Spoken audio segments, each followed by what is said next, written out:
Okay, good morning, everybody, and welcome back to our Encompass Mental Health and Communication series. I am Louise Hanson, and on behalf of the Encompass team, it's my pleasure to kind of kick this series back off. Really pleased today to have Karen Skinulus with us.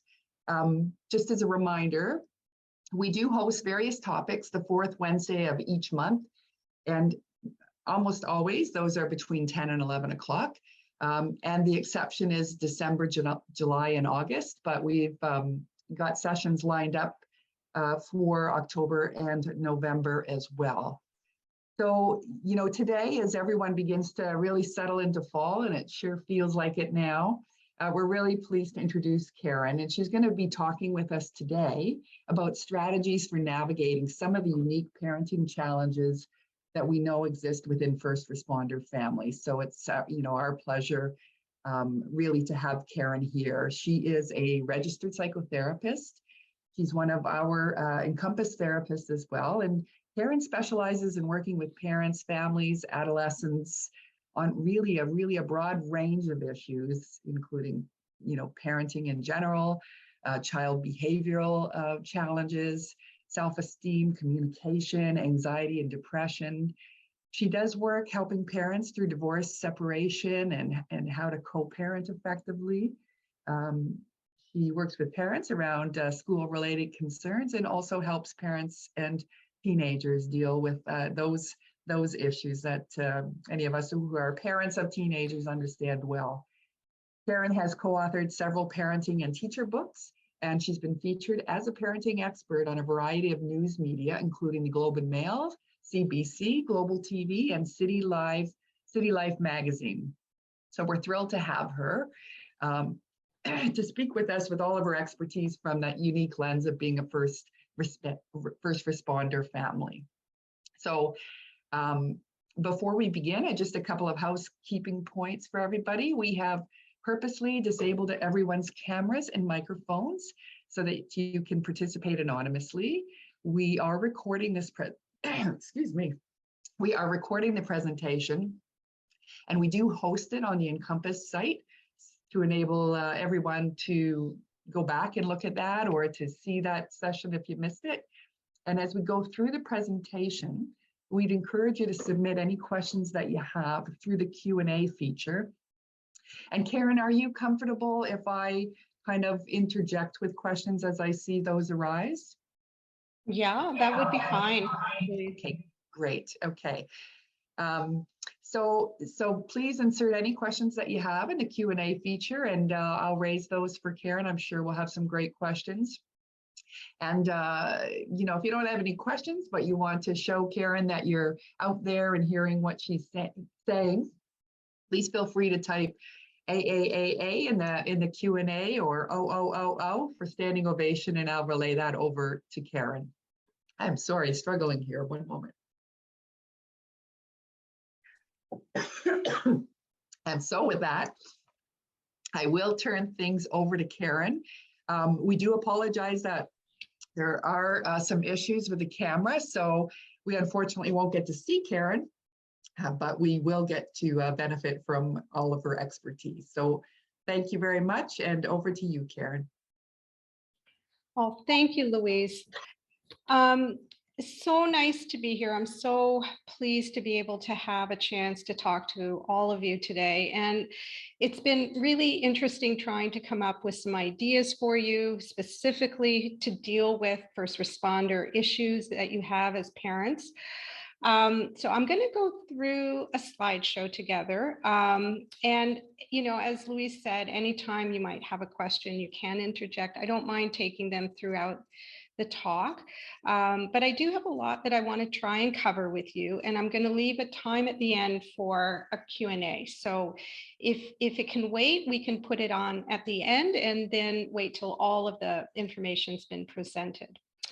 So let me just start with a quick outline of what we're going to cover today. I want to start with what children need as sort of our big picture goals as parents, for all parents, not just first responder parents, but really looking at children's emotional and psychological needs. I'm also, then we're going to shift into, the special challenges that, you have as first responder parents and the kinds of things you deal with in your families. For each of those issues, I'm going to touch on how routines can get impacted and what we can do about that. I'm going to then talk about how we can stay connected and discuss how sometimes our job could impact our feelings of connection with our children. And then the last two things are linked and connected, and I think are probably the most difficult part of being of being a first responder, which would be dealing with the inherent risks in the job and coping with the anxieties that can come from that. So that will be our outline, and I'm going to start with what our children need. When I talk to parents, I often think that sometimes we lose sight of the big picture goals as we're navigating through our day-to-day lives with children. So we're trying to get them up and go to school and get to bed on time and feed them and deal with misbehavior. But I think it's important to kind of get that perspective, reminding us what it is that children really just need from us as parents. And respect and dignity, to me, top the list. I mean, we always want to treat our children respectfully and make sure that their dignity is preserved and that we're thinking about that. Now, children, of course, need a sense of purpose. They need to feel that there's a goal in front of them that they're moving towards. And for them, a lot of it is growing up and becoming more capable, learning new things. That type of goal is always in mind for children. They need to feel as well a feeling of belonging in whatever group they happen to be in. So at home, it's a feeling of belonging in the family. We want to give them a way to make a contribution to others because that's so important for their overall psychological well-being. We all want to feel that we're doing something important. And, when they're in school, their contribution is learning, but at home, we want to find ways for them to make a contribution as well. Unconditional love and acceptance, of course, that's a huge part of our human needs. We want to feel loved. We want to feel that the special person we are with our uniqueness is accepted and acknowledged. Encouragement from our parents is essential because life can be discouraging at times and difficult, and we all need encouragement. And the last one is consistent rules and routines, which is really important for their well-being. And I'm going to go into more about that in a moment. Now, I want to talk about some of the things that I hear from first responder parents when I'm working with them, because I notice that they have specific worries that are a little bit different than other parents. And the ones that have come up in sessions I've had with my clients are these that I've put on the screen. So how will the inherent danger in my job impact my child? How are they going to be affected if they worry about my safety? Another one that parents might ask about is, I can't always keep routines consistent. My schedule changes unexpectedly. I get called away. I have overtime I have to do. And I want to be able to keep those routines consistent, but I can't always do it. And then finally, for parents, sometimes, as we all know, that first responder workers are more susceptible to getting PTSD or having anxiety, especially those who have worked for a long time in the field and have had ongoing exposure to trauma. They may be suffering from some PTSD. And how is this going to impact my child? So those are some of the questions and concerns that I think we have. And I want to try and address each of them for us today.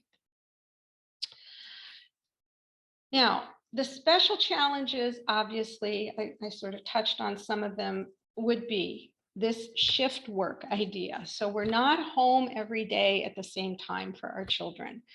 I grew up with a mother who was a registered nurse and who did shift work at the hospital. So I even remember as a child growing up and coming home for lunch. I used to come home for lunch in my day, and my mother would be sleeping because she had worked a night shift. So I remember how shift work really impacted our family. Over time, the same thing. Sometimes you have to stay. You can't leave. You're in the middle of an emergency situation and you can't go home.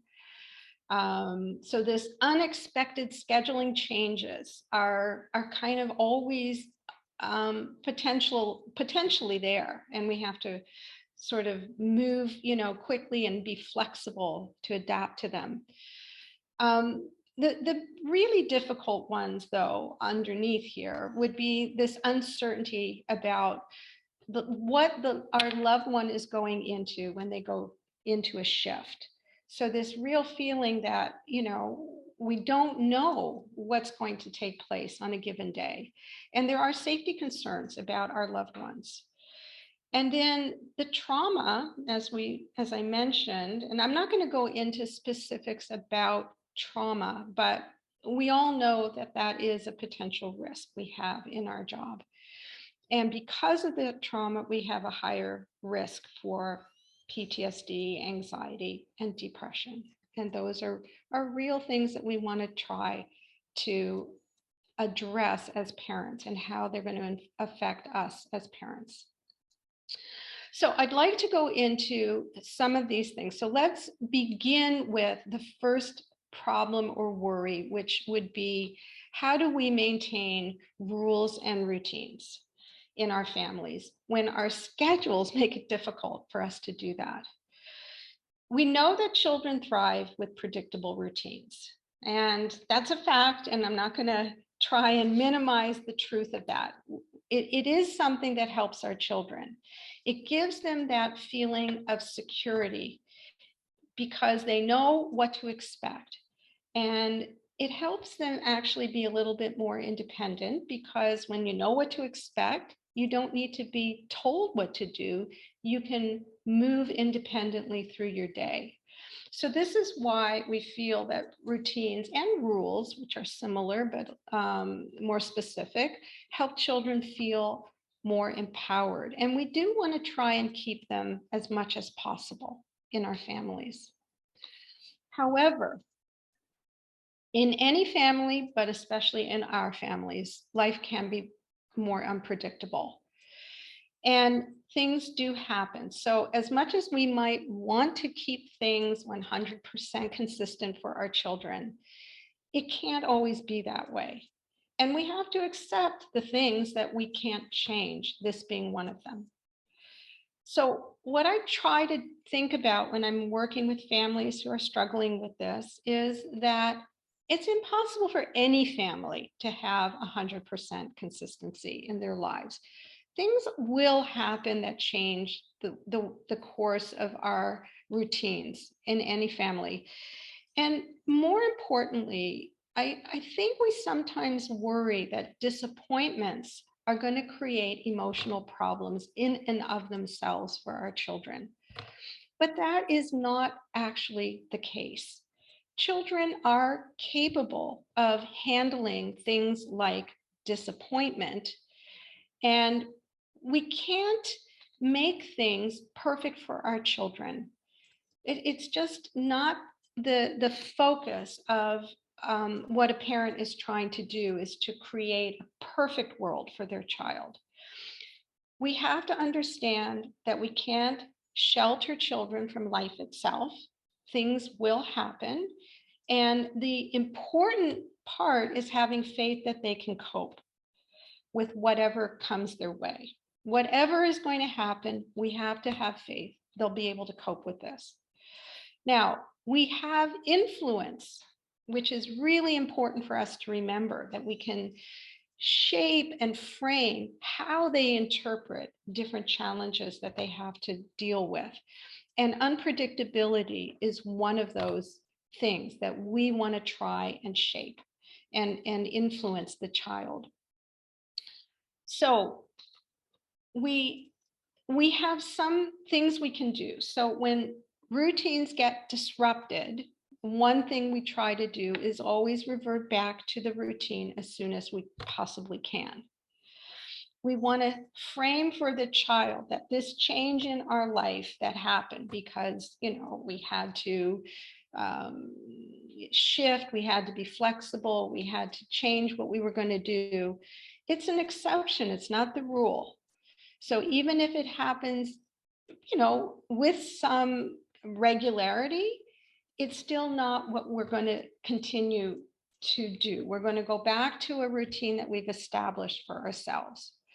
But we're trying to model for them this idea that that we need flexibility and we can be resilient by, coming back to where we were before this challenge started. Some children have personalities that make this a little more challenging than others. So some children are the kinds of kids that if something gets thrown at them that they're not expecting, they really get upset.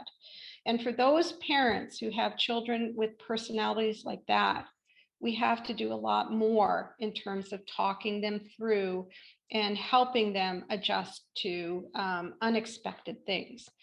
So this is kind of their personalities being developed, and we're starting to see what matters in their personalities. And sometimes, it just comes through more sharply with a problem like this in the family.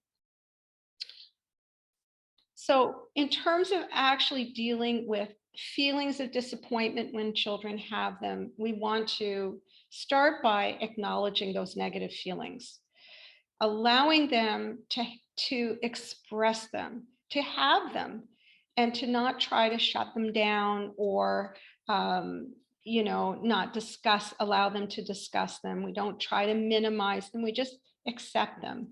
And we also try to accept and acknowledge negative situations. So yes, something disappointing happened. And we're not going to try and console. Consoling means telling them, everything's going to be okay. And don't worry or don't be upset about it. Those kinds of messaging, that kind of messaging tends to create a little bit of disconnect from what they're actually feeling. So it's better to accept it and acknowledge it. And we're not here to fix the world and fix problems for our children necessarily either. We want to try to basically acknowledge by saying, this is what it is, So there is a little idea called name it to tame it. And naming it means calling it what it is. It's a disappointment. It could sound like this, and I'll give you some examples of naming it to taming it. You feel really disappointed that mom couldn't be here for track and field day. Or you were hoping dad would be able to help you with your math homework. Or you're upset that mom can't be home for dinner tonight. You're missing her. You were looking forward to going to the zoo this weekend with the whole family.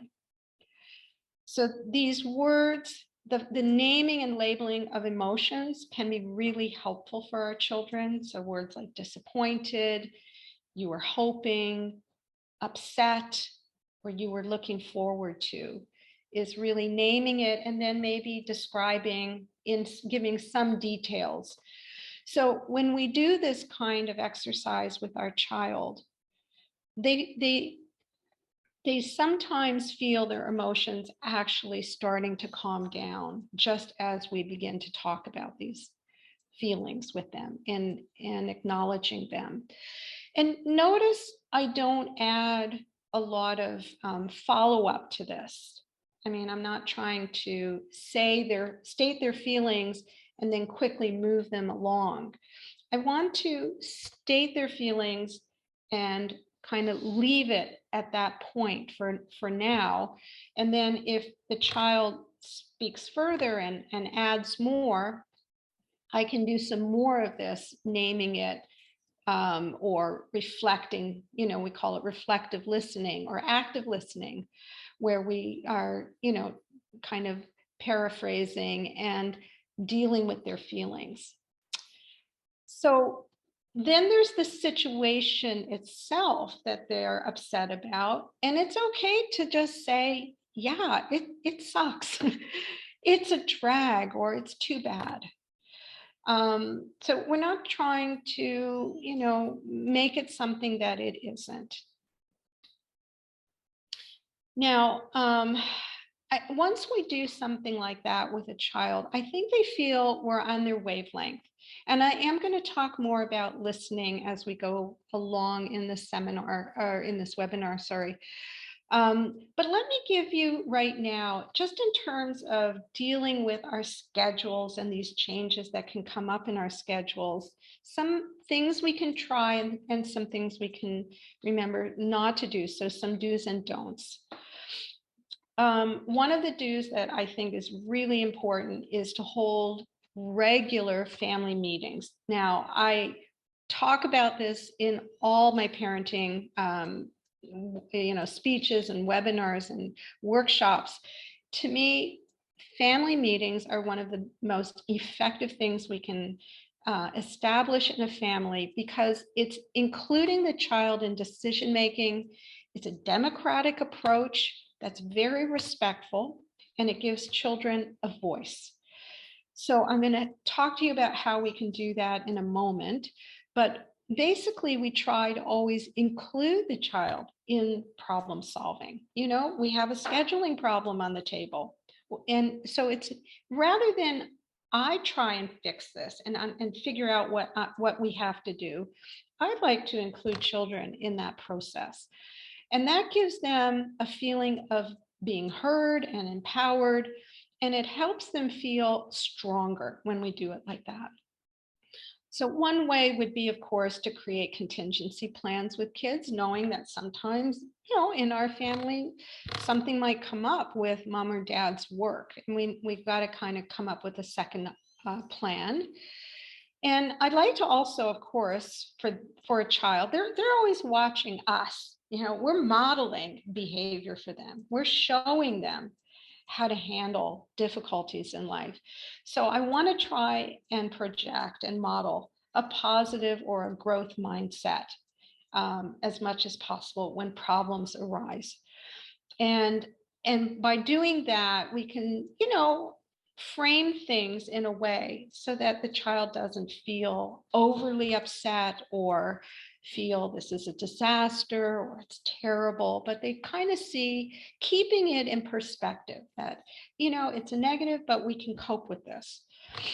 And of course, always we listen to feelings. That's a real repeated message I'm going to give you, is allow kids to have their feelings and try and talk to them.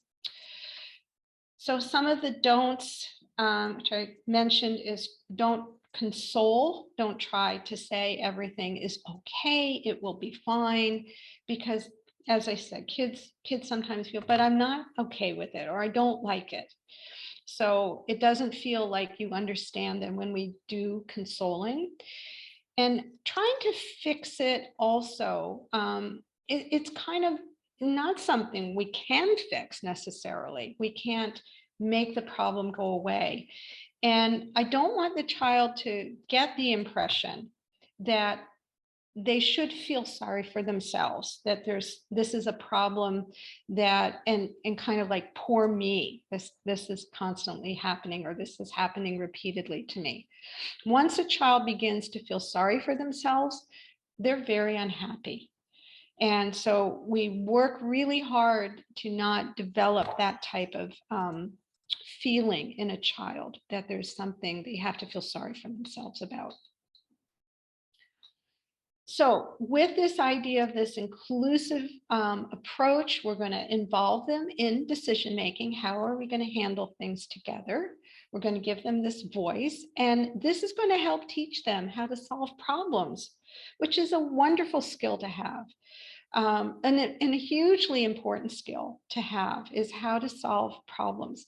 Kids in first responder families, in some ways, get more practice at solving problems and seeing how adults solve problems. So in many ways, these things can actually strengthen our children in the long run, even though at the moment it feels like it's a difficulty. But in the end, it may make them stronger people.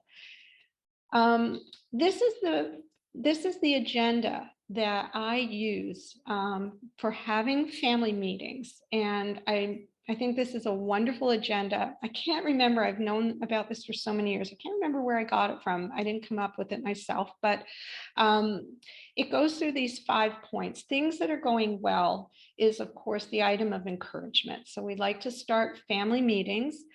And by the way, I would recommend a weekly family meeting in a first responder family. This is something you can maybe do on Sunday morning when the kids have woken up and everybody's well rested and relaxed, and maybe do it, after breakfast together or something like that before you get busy. Keep your meeting short. You don't want to, have a long thing that anybody, would get bored with or feel like it's too long. Maybe a 20-minute meeting for kids that are over 6. So anyway, we start with things that are going well. We share achievements, we share appreciations, improvements, things that we're happy about and like about our family.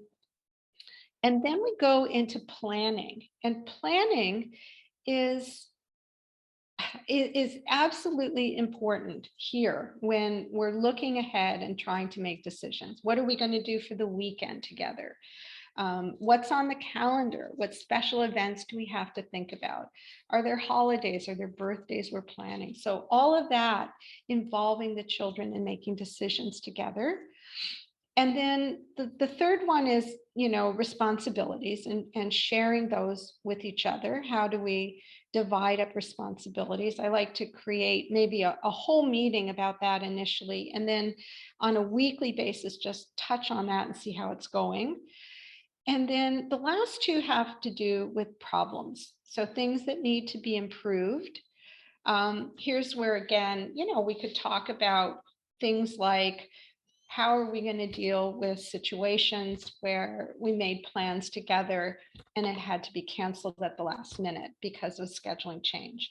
So by involving the kids in that kind of a discussion, we're getting their ideas. And of course, those are the ideas that they're going to feel the best about. So I try to use anything they can come up with. And if they have difficulty coming up with ideas, then of course we help them by giving some as well.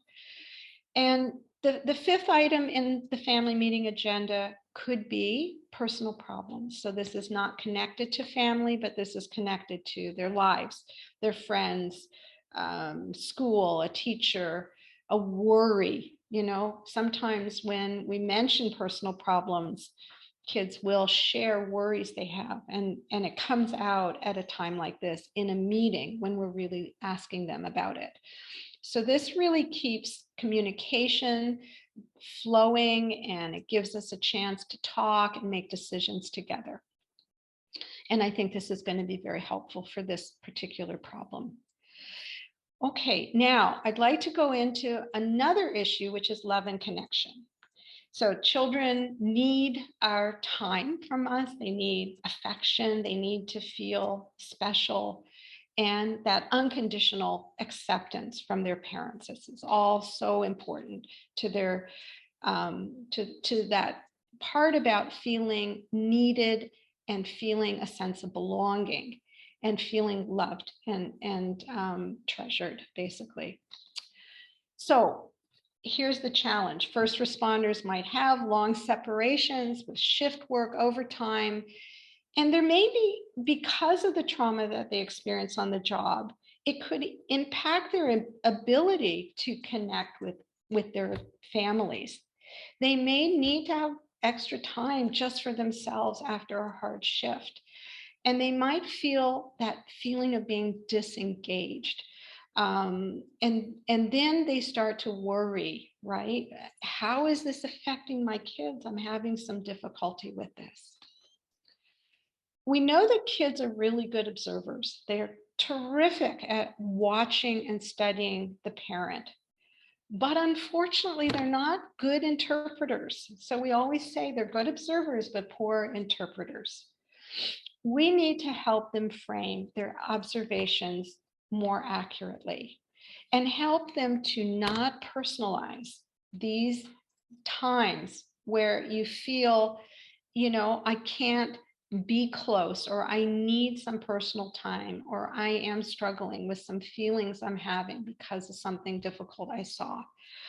So in this sense, we've got to rely on helping them understand things more accurately, and really kind of teach them about how our brains work. This is neuroscience. This is, all of us have brains, and our brains all function the same way. And when we feel upset or we've been through something difficult, we need time to recover. So we need to help children understand that this is not about them. This isn't because of something they did or they misbehaved and a parent is upset with them. We have to talk about that specifically so that their understanding is as accurate as possible. And by listening to them, and when they share feelings, we can do a better job of that. So neuroscience will give children that knowledge they need. It'll help them feel empowered. It'll help them understand better, and it'll help them not personalize any kind of disconnects that might be taking place.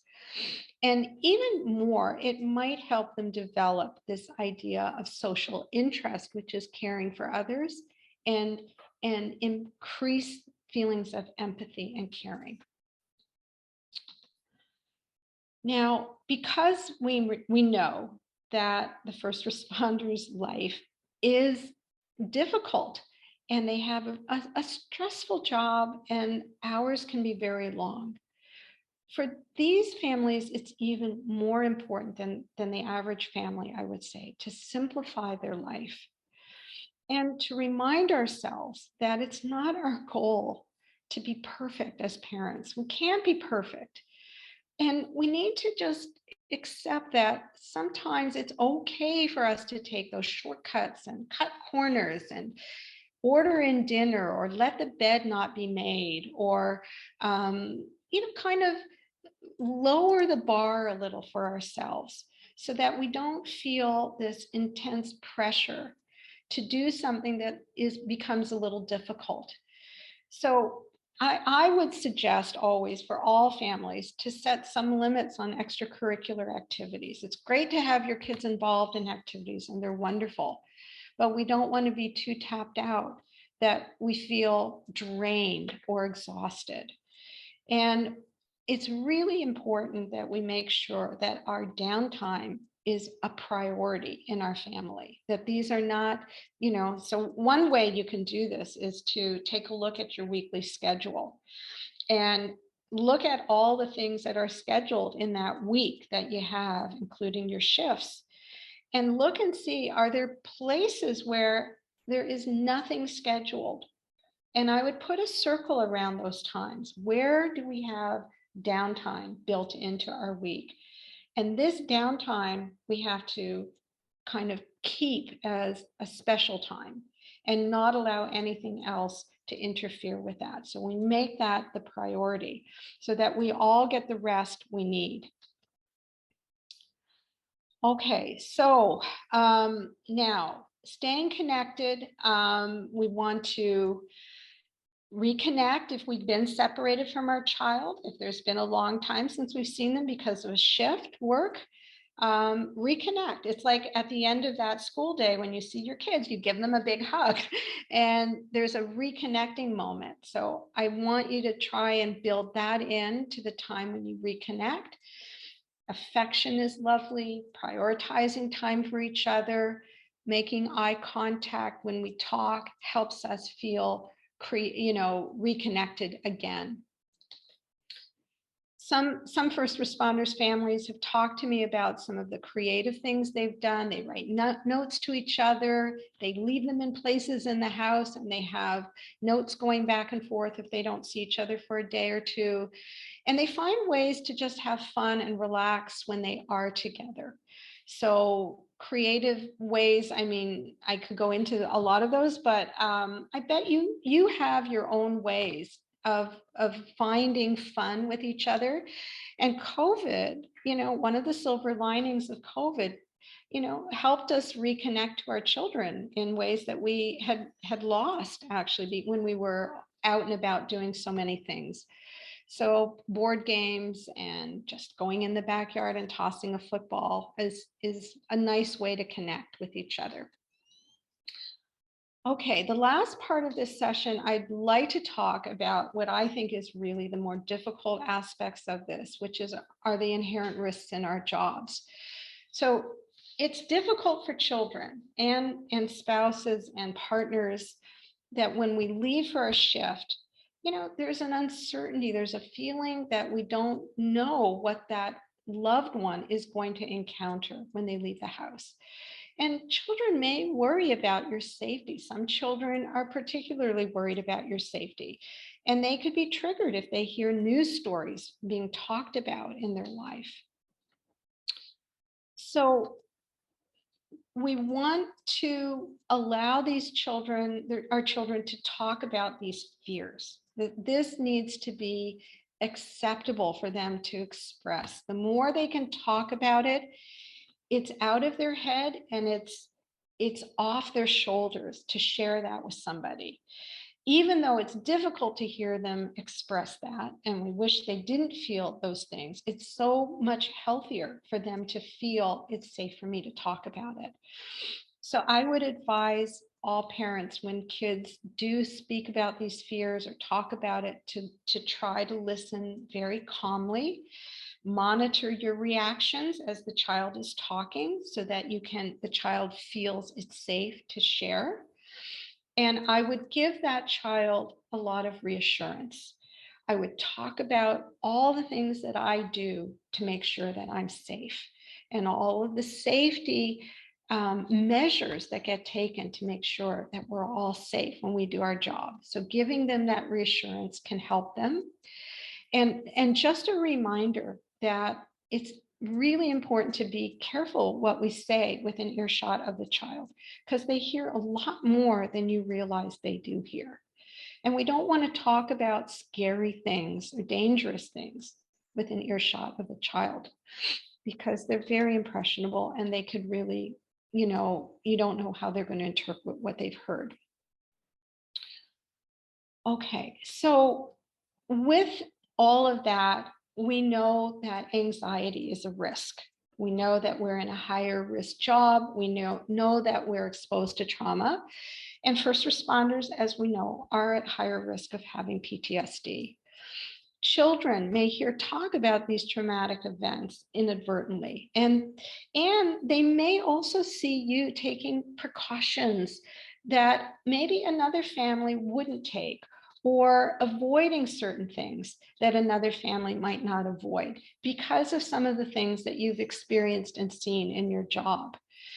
And because of all of that, one of the things that really could develop is kind of a pattern of being maybe overprotective with our children. We might become overly concerned about potential harm. Now, when kids become anxious, or when we become anxious, we have some signs that give us a heads up, and I want to cover them with you. Just going to read through them. There could be difficulty concentrating. There could be somatic symptoms like headaches and stomach aches that children complain about, even nausea and vomiting. They could become clingy or have needy behaviors, trouble sleeping, changes in appetite, depressed or irritable mood. There could be increased misbehavior. There could be changes in how they interact with their friends or social interactions. They could be more isolated or withdrawn, and that's change for them. And maybe even having a preoccupation with scary thoughts or difficulty with their daily activities. So these are all warning signs. These are things to be on the alert for. And if you do see some of that, you want to try and address them within the family.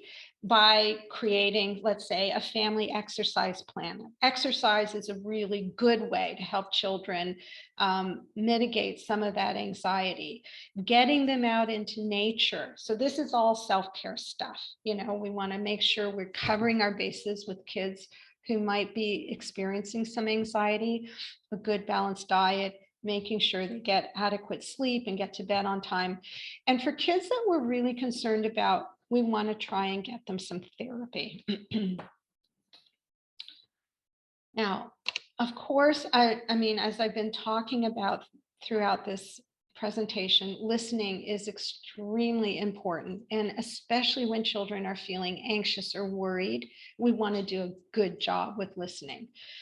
When a child feels listened to, they feel understood. And that feeling of being understood makes them feel so much more connected to their parent. When they're connected to their parent, you have influence over them and you can really help them that way. So we want to help them find solutions to their problems, which listening skills will do. And we want to help them learn better ways to regulate their emotions as best we can. So I would encourage you to use door openers to get your child to share with you, just how, I don't want you to pepper them with this too often. And you definitely don't want to be taking their temperature all the time because that would be counterproductive. But door openers are good to get children to open up. How are you feeling today about something, or even address how is a friend feeling to get them talking about feelings. It doesn't have to be about them, and then it can move into their feelings. And of course, being available to talk when they are ready. Sometimes you're making dinner and suddenly they want to talk. And when you know that they're going through something, it's nice to stop, which we're doing when we can, and talk to them. And if we really can't at that moment, we say, I know this is important. And as soon as I'm done with such and such, I'm going to be ready to talk to you. So they know that they are the priority.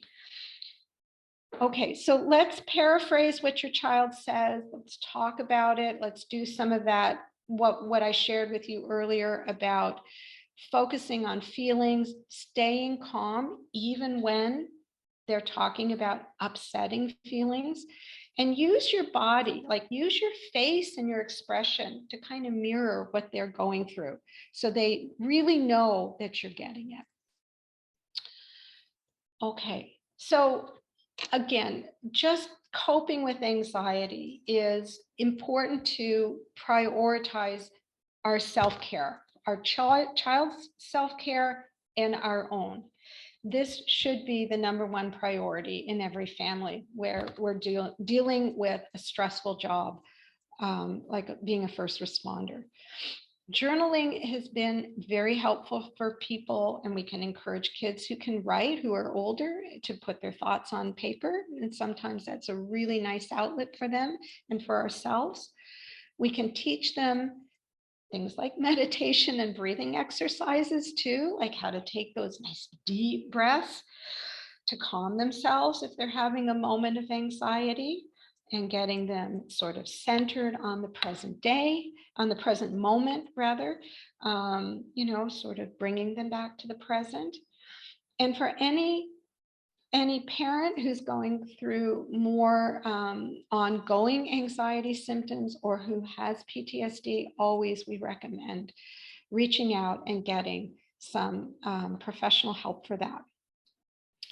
And the last thing I'd like to cover with all of us is this idea about overprotection, because I do find when I'm talking and working with first responders families, because they see so much that is distressing and upsetting, and they kind of have this skewed picture of the world eventually that is really about the worst things that can happen. It's so easy to understand how you would easily shift that to your own child and want to keep them extra safe. And so the protective parent, like there is a difference between protection and overprotection. Protection is having faith in your child's judgment and following your child's lead when they're ready for a new challenge or level of independence. So when that child says, I'm ready to walk to school by myself, I'm ready, and I'd like to try that, or I'm ready to ride my bike, or I'm ready to go on public transit.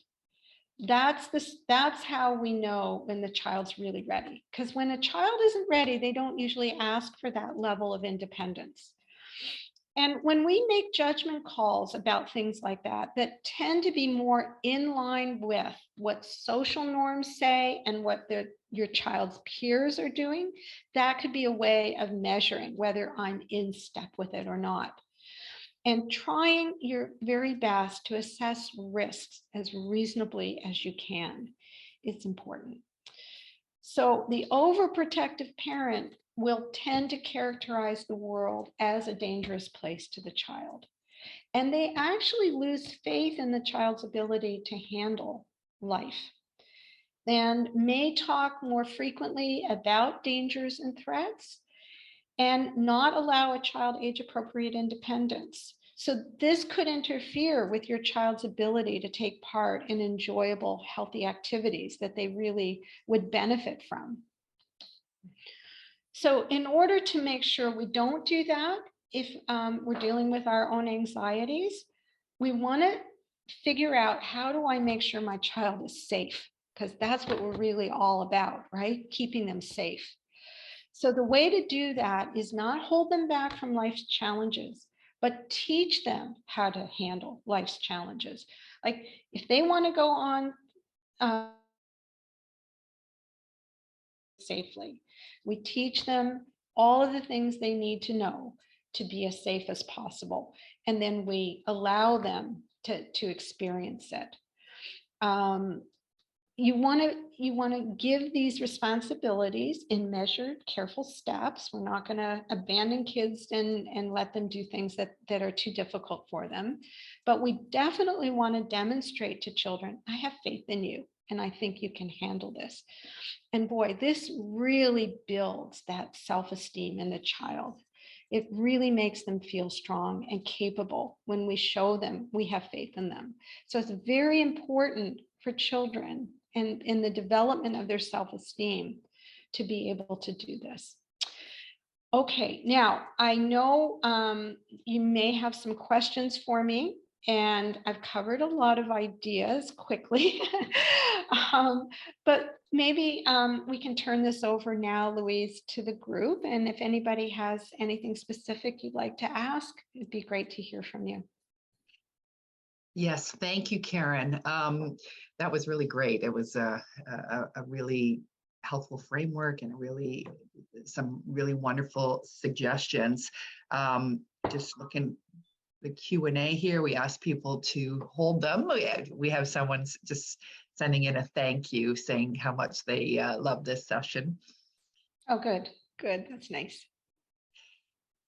I wondered if you could talk a little bit about, I thought it was interesting when you talk about don't console, because that can really kind of lead to a sense of poor me, and yet the importance of reassuring. And if you could maybe talk about that a little bit further. It's an interesting thing. One of the roadblocks to communication, and there are many, when we're trying to communicate with our children, but one of the roadblocks that's been identified is consoling. Consoling says everything's going to be okay. You're fine. It's not so bad. It'll be all right. And the reason why that hits the child as a roadblock is because at the moment they're not feeling that way. They're feeling like it isn't okay. And I don't think I'm going to be okay. I don't feel okay about it. But you're trying as consoler to tell them they are and everything's all right. So there's a disconnect there from what the child's feeling and what you're telling them. And that's why it's considered roadblocking, So what we want to do is accept their feelings, that it isn't okay. accepting a negative feeling and allowing them to express it and taking it in and saying, yeah, you don't feel okay about that. You're upset about that. You're disappointed. So talking more about the actual feelings, it's kind of important to label those feelings with a word.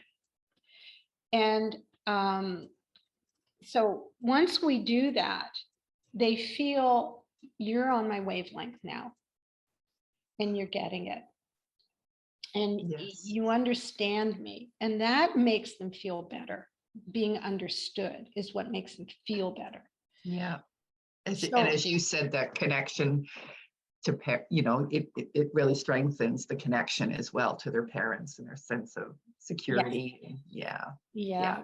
When they feel understood, it's an instant connection. That's why listening is such a powerful skill that we underestimate the value of it. We think we have to do more than being a good listener, but we do move it into reassuring and problem solving. So there's sort of steps. Yeah. Yeah. Yeah. So reassuring might be, we're gonna work on this and try and figure out how to manage this better, and we're gonna find ways to work with this. And they need your help with all of that. Like, they're kids, they expect you to be able to guide them through the problem solving stage and come up with ideas and ways to help. And then so again, that's nice for them to feel they can count on us to guide them and take them through those steps they have to go through. Great, thank you. A couple more questions coming in here now. I just wanted to say that because you've shared so much information, so much great information. I think this is the kind of presentation that, when you walk away from it, you may have some other questions come up. And I just want to hear it. If you're okay with us maybe following up with you, that questions come into us after the fact. Are you comfortable with that? Yeah. Oh, Okay. yeah. I'm happy. I can definitely take on any questions that come later. Sure. Okay. So just let everyone know that if you do have questions, and I'll go through the others that are here right now, but if you do have questions, if you could send a message to encompass@daltonassociates.ca, that will just come to our little team here, and we will make sure that we reach out to Karen with those. But a couple more questions in the chat right now. It says you mentioned not feeling sorry for our children, but is it okay to apologize? Is it okay to say, for instance, I'm sorry for being the reason that you missed, your friend's birthday party, for instance? So is it okay to apologize? Such an interesting question. Should you apologize? I always think of an apology as something we give when we've made a mistake. I mean, when I've done something that was an intent, something I intended to do that harmed you somehow, and I'm sorry that I did it. But when we're called away on work that we have to go to, and it's not our choice. I mean, it's not that we intended it. We didn't do something. It wasn't a mistake we made. We didn't do anything wrong. I'm not sure what we're apologizing for when you use the word apology. I think what I think is probably what I might fall back on, instead of saying I'm sorry that I did this, because I wonder if it gives the child the impression that you are the problem. You did something. And then may feel, I wonder, I mean, it's all about interpretation, isn't it? How will our children interpret what we say or do? Will they feel angry with us for this? And, or feel like they could blame? I don't want them to blame us for problems like this. So we could say, going back to, I know it's difficult. It is so disappointing. And, You could also, one way to deal with disappointment I didn't mention is to talk about their wishes and say, I know you had wanted it to be like this. And it is really tough when things don't happen the way we hope they will or the way we expect them to happen. So I'd bring it back that way. And I don't know if I would get into apologizing for my schedule to them. Because again, I mean, it's not something you have control over. And you could say, it's disappointing when my schedule goes this way. You know, it's disappointing for me too, when my schedule doesn't allow me to be there or me, you know, it gets in the way of things like this. Great, thank you, thank you. Can you comment on how some of this would apply to older kids, you know, young adults really? You know, still are children at that age, but would you see this as being applicable, or things in particular that work well with, you know, young adults? You know, with young adults and older teenagers, they are so much more sophisticated and understand so much more. It's hard, you know, we're not talking anymore about sheltering them from information because they know things now. So I think with them, it's even more important that we have lots of talking, lots of communication with older kids and teenagers. That's the skill. The talking and the listening skills are super important with those age groups. And you know, it's the same ideas. It's not that we're going to do things differently with older people and kids. It's just adjusting it to that more sophisticated mind and that more knowledgeable person that they are. So, you know, they may have different kinds of questions and they may have more specific worries and need more specific kinds of information from us. You always want to give information according to your child's developmental level.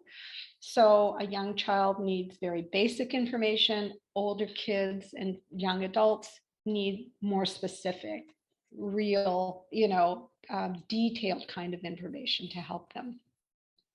Okay, great. Thank you. One quick question. We're at the top of the hour here. And like I said, if you have follow-up questions, please send them through to our team, which is Encompas at daltonassociates.ca. But last quick question here is there an appropriate age to start family meetings?